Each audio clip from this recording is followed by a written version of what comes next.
നമസ്കാരം, ഞാൻ അഡ്വക്കേറ്റ് ദീപു ഇന്ദിരാദേവി. ഇന്നത്തെ കാലഘട്ടത്തിൽ മാട്രിമോണിയൽ ഇഷ്യൂസൊക്കെ ദിനം പ്രതി വർദ്ധിച്ചു വരികയാണ്. പലതരത്തിലുള്ള ഇഷ്യൂസാണ് കല്യാണം കഴിഞ്ഞാലൊക്കെ ഉണ്ടാകുന്നത്. ചിലപ്പോൾ സ്ത്രീധനത്തെ ചൊല്ലിയുള്ള ഇഷ്യൂസ്, ചിലപ്പം കണക്ക് സ്ത്രീകളെയൊക്കെ പുരുഷന്മാർ ഉപദ്രവിക്കുന്നു, അല്ലെങ്കിൽ മദ്യപിച്ചു വന്ന് ഉപദ്രവിക്കുന്നു, ഡ്രഗ് അഡിക്റ്റ് ആണ്, extra marital relationship, economical exploitation, സ്വത്തും പണമൊക്കെ അപഹരിക്കുന്നു. അങ്ങനെ പലതരത്തിലുള്ള പ്രശ്നങ്ങളുണ്ട്. ചിലവിന് കൊടുക്കുന്നില്ല. അതിനൊക്കെ പരിഹാരങ്ങൾ കുടുംബ കോടതി മുമ്പാകെ ചിലവിന് ആവശ്യപ്പെട്ടുകൊണ്ട് കേസ് ഫയൽ ചെയ്യാം. ഗോൾഡ് ആൻഡ് മണി റിക്കവറിക്ക് വേണ്ടിയിട്ട് കേസ് ഫയൽ ചെയ്യാം ഫാമിലി കോടതി മുമ്പാകെ.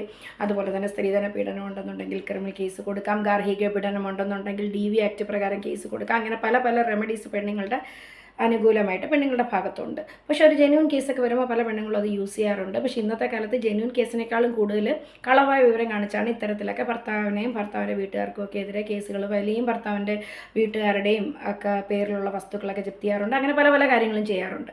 അതെല്ലാം നമുക്ക് സഹിക്കാം. പക്ഷേ ഇപ്പം ഒരു 18ാം തടവെന്ന് പറഞ്ഞാൽ പല മാട്രിമോണിയൽ ഡിസ്പ്യൂട്ടും ഉണ്ടാകുമ്പോഴത്തേക്ക് പെൺമക്കളൊക്കെ ഉള്ളവരാണെന്നുണ്ടെങ്കിൽ ഹസ്ബൻഡുമാർക്കെതിരെ ഒരു പോക്സോ ആക്ട് പ്രകാരം ഒരു കേസ് രജിസ്റ്റർ ചെയ്യും. പെൺകുട്ടിയെ പീഡിപ്പിച്ചിട്ടുണ്ട്. അച്ഛനാണ്.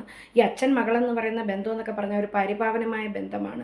അതിലൊരിക്കലും കളവായ വിവരം കാണിച്ച് മറ്റേത് തരം കേസ് ഫയൽ ചെയ്താലും അത് ഓക്കെയാണ്. പക്ഷേ ഇത്തരത്തിലൊന്നും ഫേക്കായിട്ട് ഒരു കേസ് ഒരിക്കലും ഫയൽ ചെയ്യരുത്.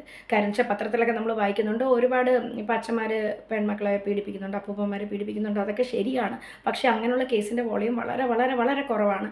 ഇപ്പം സൈക്കോളജിക്കലി എന്തെങ്കിലും പെർവേർട്ടഡ് ആയിട്ടുള്ളവർ, സെക്ഷലി പെർവേർട്ടഡ് ആയിട്ടുള്ളവരൊക്കെ ഇങ്ങനെ ചെയ്യാറുണ്ട്.